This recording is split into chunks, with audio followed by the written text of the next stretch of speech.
Episode 9, Geeta Mosquita and the South African National Barai Day Fiasco.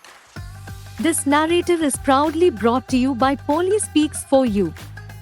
At Police Speaks For You, we are committed to empowering individuals, especially those with disabilities or learning challenges, through innovative text-to-speech and voice recognition technology. Police Speaks For You is more than just software.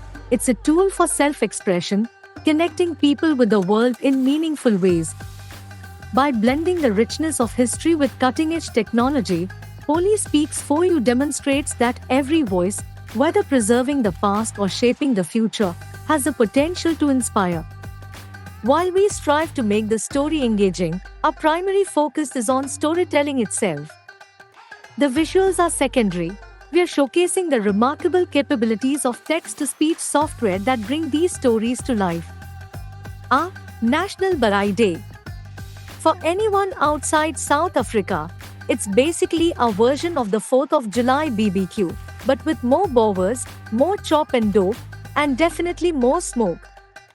And if you're a South African Indian like me, Barai Day is less about just tossing meat onto a fire and more of a tug-of-war between tradition and survival.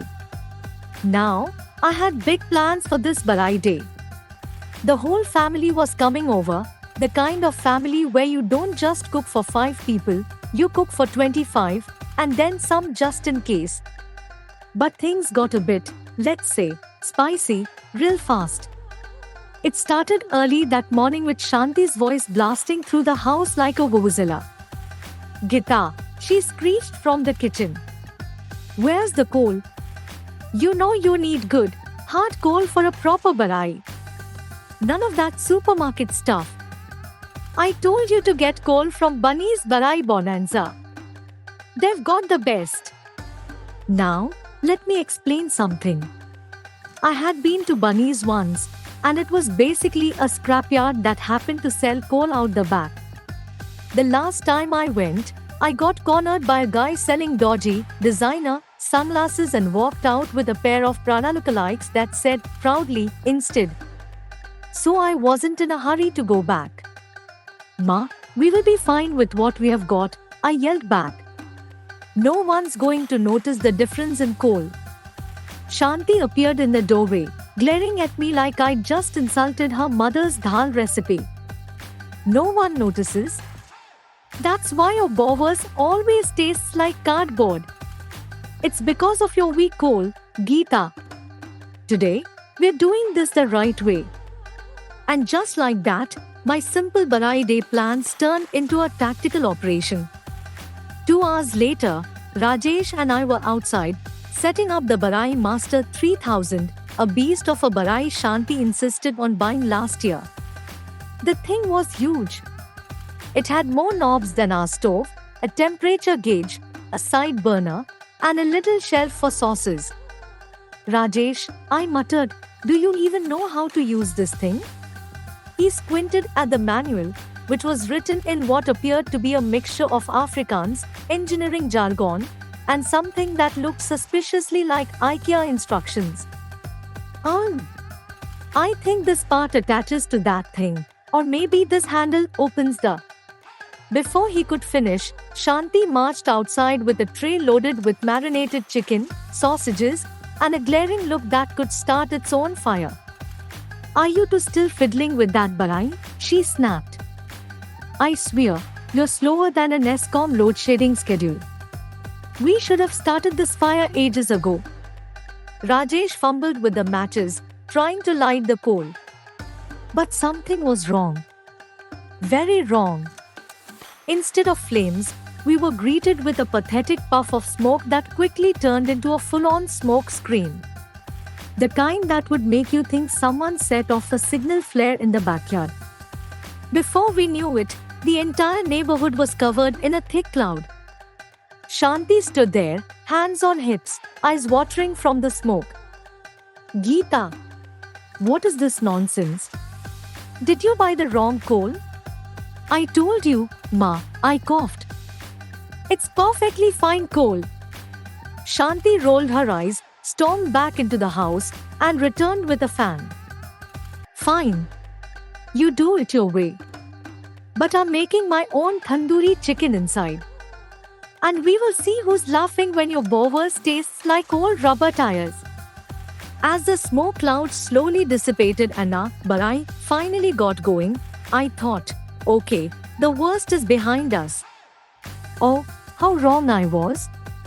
Enter Uncle Prakash, Shanti's older brother, who had taken it upon himself to be the self-appointed barai inspector of the day. He arrived with his camping chair, a cooler filled with suspiciously colored juice, and a 3-foot-long pair of barai tongs that looked like they belonged to Thor. "Ah, Geeta. What's going on here?" he asked, staring at the barai with suspicion. "You using store-bought bowers?"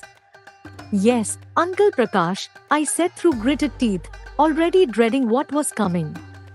"Store-bought? No, no, no, no, no, no," he said dramatically, waving his tongs like he was conducting a symphony. "You should have made your own. I have a secret recipe from my friend, Johan. You can't call it a barai with that mass-produced nonsense." I groaned internally.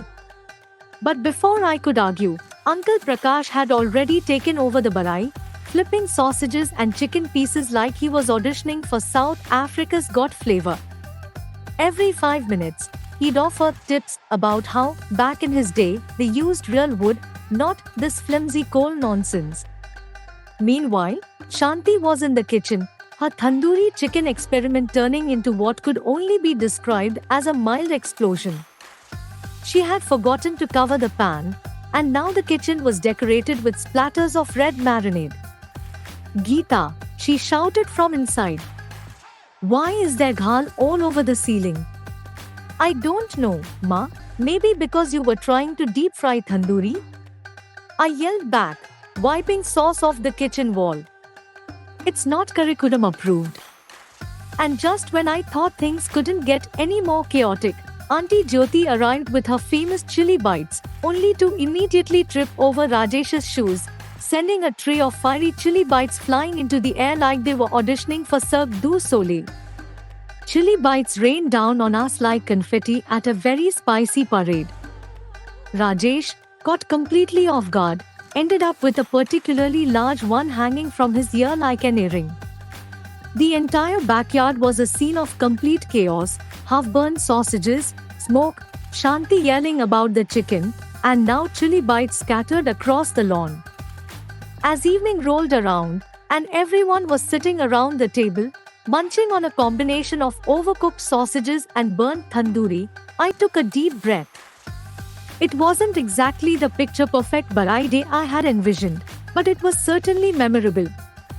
Rajesh, bless him, leaned over and whispered, "You know, I think this was the best barai day we've ever had." I stared at him, a chili bite hanging precariously from my hair. "Are you serious?" He grinned. "Definitely. I mean, we've got burnt bowers, chili bite confetti, and Uncle Prakash wielding those giant tongs like a ninja. How could it get better than this?" Shanti, overhearing, sniffed with approval. "At least my tandoori was decent," she declared. And as I sat there, surrounded by smoke, laughter, and enough food to feed the Springboks, I realized that, yes, this was probably the most South African barai day ever. Maybe next year, I will just order pizza. Or better yet, we will get a new tradition, Barailess Barai Day. If you're enjoying this story, please remember to hit like, share, and subscribe. Your support helps us continue creating content that educates and empowers. To learn more about South Africa's leading accessibility software and to support our dyslexic-friendly initiative, visit www.polispeaks4u.co.za. Drop a comment if you want more information. Thank you for watching this video.